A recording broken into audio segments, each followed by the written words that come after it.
Dear student, good afternoon. Today we discuss subject science chapter first, chemical reaction and equations. So आज हम discuss करेंगे chemical equation को कैसे balance किया जाता है और केमिकल इक्वेशन को क्यों बैलेंस करते हैं, केमिकल इक्वेशन को क्यों बैलेंस करते हैं. So first we discuss about why to balance chemical equation. Why to balance chemical equation. Why to balance chemical equation. रासायनिक समीकरण को बैलेंस क्यों करते हैं, रासायनिक समीकरण को बैलेंस क्यों करते हैं. पिछले क्लास में आप लोगों ने पढ़ा होगा द्रव्यमान संरक्षण का नियम, law of conservation of mass, law of conservation of mass. According to law of conservation of mass, according to law of conservation of mass means द्रव्यमान संरक्षण नियम के अनुसार mass can neither be created, mass can neither be created nor destroyed in a chemical reaction.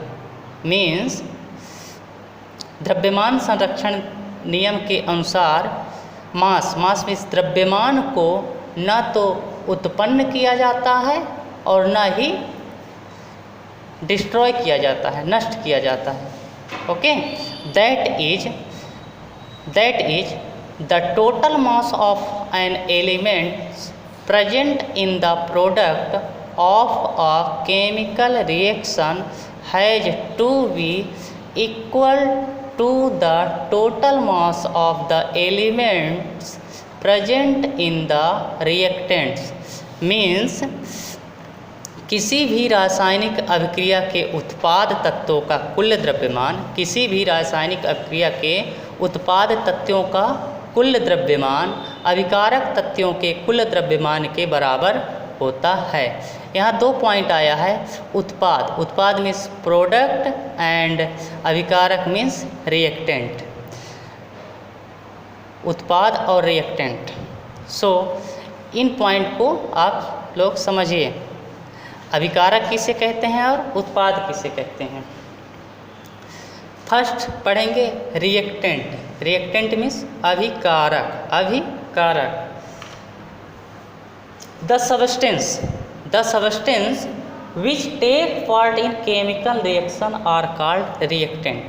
ऐसे पदार्थ जो chemical reaction में भाग लेते हैं, ऐसे पदार्थ जो केमिकल रिएक्शन में भाग लेते हैं मीन्स पार्टिसिपेट करते हैं, उन्हें रिएक्टेंट या अभिकारक कहते हैं. ये किधर लिखा जाता है? The reactant are written on the left hand side with a plus sign between them. Reactant left hand side में लिखा जाता है. ओके, एंड सेकंड पढ़ेंगे क्या? प्रोडक्ट. प्रोडक्ट क्या होता है? The substance which are formed, the substance which are formed in chemical reaction are called product. जो रासायनिक अभिक्रिया के फलस्वरूप बनता है उसे प्रोडक्ट कहते हैं. उसे क्या कहते हैं? Product. Okay, reactant and product. Next पढ़ेंगे how to balance chemical equation. How to balance chemical equation. Chemical equation को बैलेंस कैसे करेंगे. ठीक है, तो इसके लिए कुछ रूल्स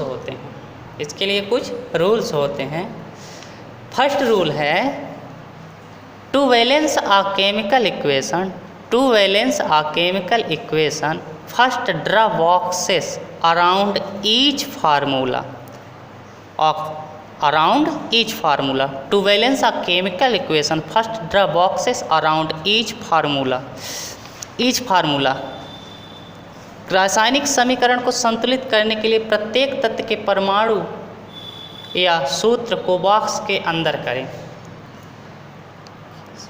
समीकरण को संतुलित करते समय हमें क्या करना चाहिए, रिएक्टेंट हो या प्रोडक्ट, सभी के सूत्र को क्या कर लेना चाहिए, बॉक्स के अंदर कर लेना चाहिए। जैसे एक एग्जाम्पल हम लेते हैं, जैसे हमको ये हो गया Fe प्लस H2O और Fe3O4 प्लस H2, ये क्या हो गया हमारा, ये लेफ्ट हैंड साइड को क्या कहते हैं, रिएक्टेंट, और राइट हैंड साइड को क्या बोलते हैं, प्रोडक्ट। ओके, सबसे पहले इनको हम क्या करेंगे, ब्रैकेट के अंदर करेंगे, दोनों तरफ के, बोथ साइड। ओके, ये फार्मूला को ब्रैकेट के अंदर करेंगे। ओके, ब्रैकेट फर्स्ट रूल क्या कहता है, सभी फार्मूला को ब्रैकेट के अंदर करना। Second rule is list the number of atom of different element present in the unbalance equation. List the number of atom, list the number of atom present in the unbalance equation. असंतुलित समीकरण में उपस्थित विभिन्न तत्वों के परमाणुओं की संख्या की सूची बनाइए। तो आप लोग सूची कैसे बनाएंगे, आप लोग सूची कैसे बनाएंगे, ये पहले बताए थे। अब आप लोगों को क्या बनाना है, एक तरफ लिखना है रिएक्टेंट, एक तरफ क्या बनाना है, रिएक्टेंट, और दूसरे तरफ प्रोडक्ट। और इसमें क्या बोल रहा है, असंतुलित समीकरण उपस्थित विभिन्न तत्वों के परमाणुओं की परमाणु संख्या की सूची बनाइए। तो इसमें परमाणु संख्या रिएक्टेंट की तरफ क्या है, Fe, और इसमें पहले इधर का रिएक्टेंट का बनाइए, Fe है, फिर ऑक्सीजन है, फिर हाइड्रोजन। ओके, Fe अलग अलग, ठीक है। और प्रोडक्ट में क्या है, Fe है, ऑक्सीजन है और हाइड्रोजन है।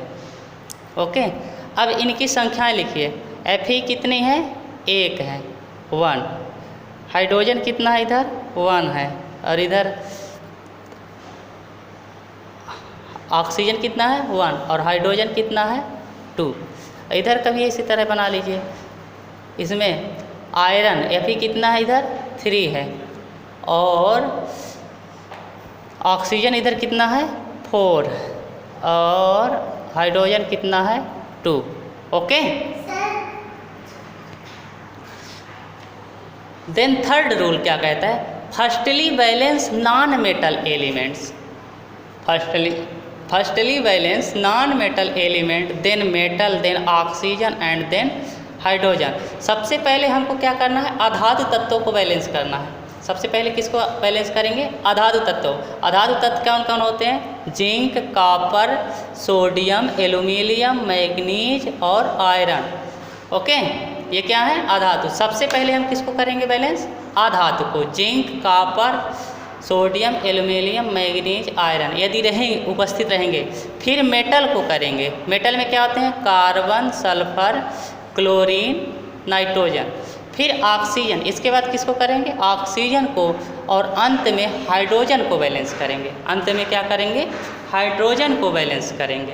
ओके, तो हम इस रिएक्शन में सबसे पहले देखेंगे, ये Fe है, ठीक है। इसको अलग से लिख लेते हैं, जैसे Fe, ये सेकंड पॉइंट है, ये फर्स्ट पॉइंट है। Fe को ब्रैकेट के अंदर प्लस H2O, फिर Fe3O4 प्लस H2। पहला रूल क्या है, इनको ब्रैकेट करना। ये ब्रैकेट कर लिए, सबको कोष्टक के अंदर डाल दिए। मीन्स इसका ये क्यों लगाए हैं, क्योंकि ब्रैकेट के अंदर हमें कोई कोई चेंजेस नहीं करेंगे, ब्रैकेट के बाहर करेंगे। तो थर्ड रूल क्या कहता है, सबसे पहले किसको बैलेंस करेंगे, अधातु को, नॉन मेटल को। नॉन मेटल इसमें क्या है, आयरन।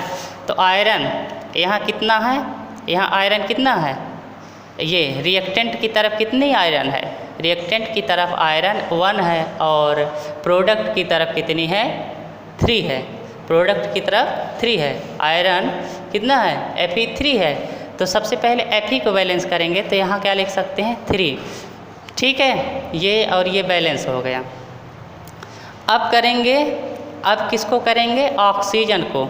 यहाँ कितना है ऑक्सीजन, इधर रिएक्टेंट में कितना है ऑक्सीजन, यहाँ इनटू कर देते हैं क्या, 3। तो ये कितना हो गया, 3। ये दोनों में बैलेंस हो गए। ओके, अब ऑक्सीजन को, ये हाइड्रोजन है, ऑक्सीजन इधर कितना है, 1 है और इधर कितना है, 4 है। इधर कितना है, 4। तो इसको क्या करेंगे, 4 से करेंगे तो क्या हो जाएगा, ये 4 हो जाएगा। इधर क्या लिख दिए, 4। ठीक है, ऑक्सीजन इधर भी 4 हो गया और प्रोडक्ट में भी 4 हो गया। ओके, लिख दिए। अब लास्ट में फिर फर्स्ट को चेक करेंगे, आयरन में कोई गड़बड़ी तो नहीं हुआ, नो। ठीक है, फिर करेंगे ऑक्सीजन में 4 नो चेंज। अब देखेंगे हाइड्रोजन कितना हो गया, पहले 2 था और 2 था, लेकिन जब ये 4 लग गया तो ये अनबैलेंस हो गया। इसका इनटू इसके साथ होगा, ये जब इसके साथ होगा तो 4 2 जा कितना हो गया, प्रोडक्ट में टोटल कितने ऑक्सीजन हो गए, हाइड्रोजन हो गए, 8 हो गए ना, 8 हो गए। लेकिन प्रोडक्ट में 2 है, रिएक्टेंट में कितने हो गए, 8 हो गए। सो इसको 8 बनाने के लिए हम किससे मल्टीप्लाई कर देंगे, 4 से। 4 2 जा 8 हो गया, यहाँ क्या लिख देंगे, 4। अब बैलेंस हो गया। देखिए मैच करिए, आयरन कितना है, 3, आयरन 3। ओके, इधर भी प्रोडक्ट में भी 3। ऑक्सीजन कितना है, 4, प्रोडक्ट में भी 4। हाइड्रोजन कितना है, 8 और प्रोडक्ट में भी 8। ओके, ये बैलेंस हो गया। ये नेक्स्ट क्या कह रहा है, finally to check the correctness of balance equation be count atom of each element on both side of equation. Means हम बता चुके हैं, अंत में संतुलित समीकरण की जांच के लिए हम समीकरण के दोनों ओर के तत्वों के परमाणुओं की संख्याओं का परिकलन करते हैं। अब कुछ हम इक्वेशन आप लोगों को बता रहे हैं जिसे आप लोगों को करना है।